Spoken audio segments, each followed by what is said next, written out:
Non mais voilà à quoi j'en suis réduit, quoi. Voilà. C'est-à-dire que pour rentrer dans le cadre, je suis obligé de faire la chaise contre le mur. Qui a dit qu'être booktubeur, c'était pas entraîner ses muscles aussi, hein? Oh la vache! Ah, ça brûle! Oh, mon Dieu! Ah! Oh, mon Dieu! Salut bande de loups, j'espère que vous allez toutes et tous bien. Ne m'en voulez pas, j'ai changé de setup. Ce n'était pas possible pour moi de vous faire une intro de vidéo dans la position dans laquelle j'étais. Ça brûlait beaucoup trop les cuisses. On se retrouve donc dans une position classique pour que je puisse vous présenter l'intérieur de mes bibliothèques. Je vous ai posé la question sur Instagram de savoir si un tel contenu vous plairait et vous m'avez répondu par la positive. Et en plus, vous préférez que je vous fasse plus une vidéo YouTube pour vous présenter mes bibliothèques plus qu'une suite de stories sur Instagram. Mais comme les Bookshelves Tours sont un concept très connu sur Booktube, j'ai préféré sortir un peu du lot en vous faisant une vidéo beaucoup plus courte. Je vais vous présenter 2 bibliothèques seulement. Parce qu'en fait, j'en ai que 2. Je vais donc vous présenter les 2 étagères qui comportent le plus de livres et qui en plus sont les plus intéressantes puisque ce sont tous les livres en fait dont je me sers au quotidien. Il y a des livres que je vais emprunter pour juste les consulter, des livres que je vais lire, mes piles à lire, mes rangements même de jeux vidéo. Enfin bref, je ne vous spoil rien, enfin en tout cas pas grand chose. On est parti pour découvrir l'intérieur de mes bibliothèques. Et accrochez-vous parce que ça va aller très vite. Sur la gauche, on a du Freak Squill et du Lou Sonata, donc ça ce sont mes bandes dessinées. L'avantage des intégrales, c'est que ça prend peu de place. Et puis juste à côté, vous avez la collection Beastars, les 16 tomes jusqu'à présent, ainsi que tous les premiers tomes jusqu'au tome 4 des séries que j'ai entamées. Juste en dessous, on a l'étagère spéciale Pile à lire, avec notamment les premiers tomes du Sorceleur. On va avoir vraiment tout ce que j'ai prévu de lire cette année.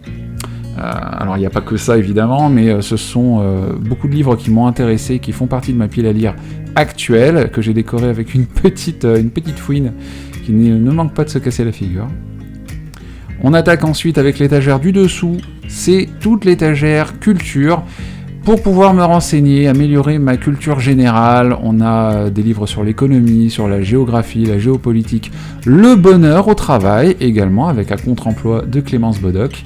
Et puis on a aussi plein de livres sur la nature, sur le consommer responsable, même l'auto-entrepreneuriat, figurez-vous. Et puis juste en dessous, les livres de développement personnel. Et notamment le guide viril de développement personnel à l'usage des hommes sur la masculinité, dont on avait déjà parlé sur Instagram. Et en dessous, c'est tout simplement des livres que je n'ai pas su trop classer, répertorier, avec notamment mes revues au vocable. On enchaîne avec l'étagère des livres en anglais, car oui, je lis en anglais, on a, du 50 Shades of Grey, oui, absolument, oui, Que voulez-vous? Et puis mon Magic Master, qui est le grimoire dont on se sert dans le jeu Ni no Kuni, premier du nom.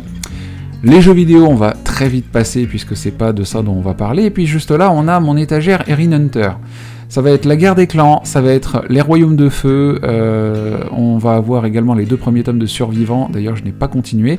On a du Catherine Latsky, bien sûr, avec le royaume des loups juste en dessous, c'est un peu flou, désolé. On a Foxcraft, bien sûr d'Inbali Ithers, dont je vous ai déjà parlé sur la chaîne, et bien évidemment les 2 premiers cycles de la guerre des clans que vous attendez avec beaucoup d'impatience sur la chaîne. Juste en dessous, je vous en ai parlé la semaine dernière, tous mes livres de langue, vous pouvez voir que j'en ai quand même pas mal.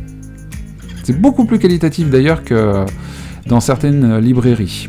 Je parle d'expérience. Et puis juste en dessous, ma collection de carnets ainsi que de méthodes d'apprentissage de langues étrangères. Voilà, ça fut très rapide, mais c'est ainsi que j'organise mes bibliothèques. Voilà mes loups, cette vidéo est maintenant terminée, j'espère qu'elle vous aura plu, qu'elle a été à la hauteur de vos attentes. Je vous avais prévenu, c'est assez court, puisque je n'ai que 2 bibliothèques, ça c'est sûr.